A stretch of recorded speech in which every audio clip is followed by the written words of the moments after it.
Rike ni da kyau a rayuwa ke ce zan baiwa kariya. Na rike miki so na gaskiya ba za ni saka ki damuwa ba. Na rike ka da kyau a rayuwa kai ne zan baiwa kariya. Na rike maka so na gaskiya san ba ni saka ka damuwa ba.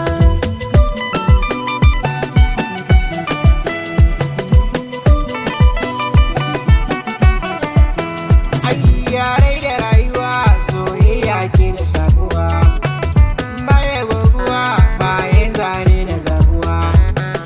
Na yi tsintuwa kan hanya zane kasuwa, zo ki bar ruwa kar so ya saka ni zautuwa.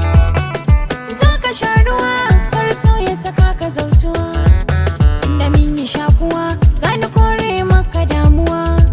Ni ban da damuwa kasilar ka ko zan yi cutuwa.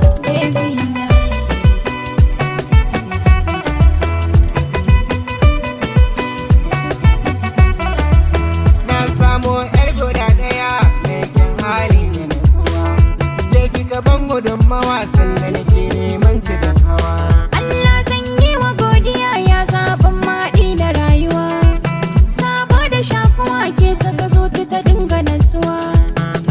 Tun a ganin farko na jini ne na yi gamsuwa, baby ga guri nan zo zauna a zuciya.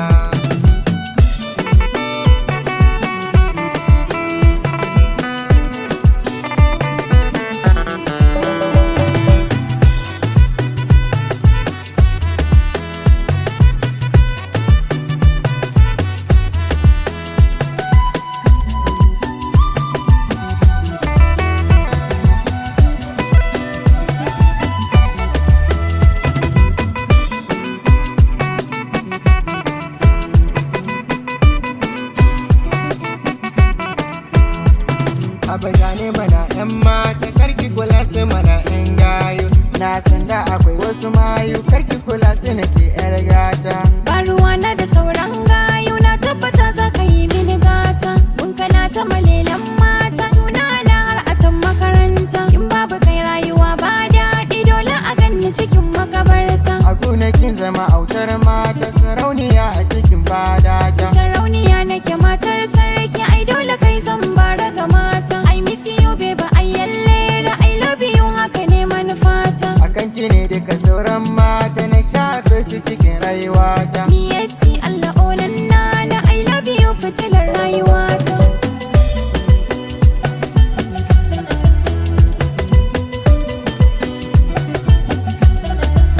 Ayya banda damuwa mai sa'ar so na gaskiya.